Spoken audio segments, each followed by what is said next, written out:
Gimana ngelola keuangan gitu loh. Kok yo nggak nabung atau nggak invest, ya. Gitu.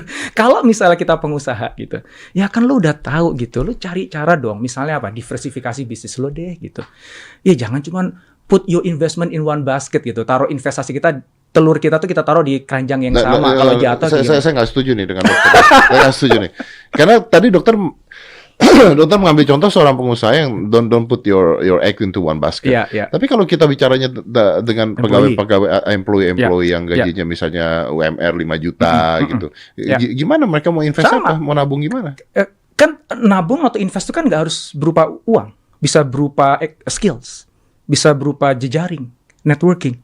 So imagine Mas, kalau misalnya nih, gue udah tahu nih dunia ini berubahnya cepet banget ya. Dan riset membuktikan semakin kesini tuh pace of change-nya, percepatan perubahan tuh semakin cepat Mas. Jadi kalau kita berharap, mudah-mudahan nanti ke depan itu dunia menjadi lebih stabil. Kalaupun ada gonjang-ganjing itu lebih sedikit, enggak. Lebih akan dinamis. Dan kalau sebelumnya mungkin antara satu krisis ke krisis lain tuh misalnya jaraknya 100 tahun, 50 tahun. Sekarang tuh udah makin pendek. Jadi ke depan itu tuh kayak gini-gini nggak jadi lagi kejutan. Tapi kayak, ya oke, sekarang krisis lagi ya gitu.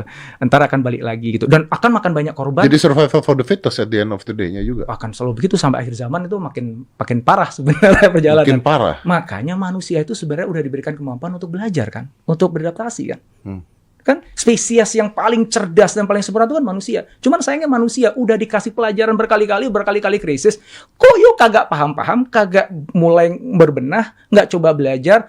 Lu misalnya bisa cuman satu jenis pekerjaan X gitu, satu skill X misalnya, lu kerja di satu perusahaan, ya. Udah habis itu berharap bahwa X itu cukup untuk menjamin masa depan kamu sampai 20-30 tahun ke depan. Udah pasti nggak cukup, udah pasti nggak bisa menjamin.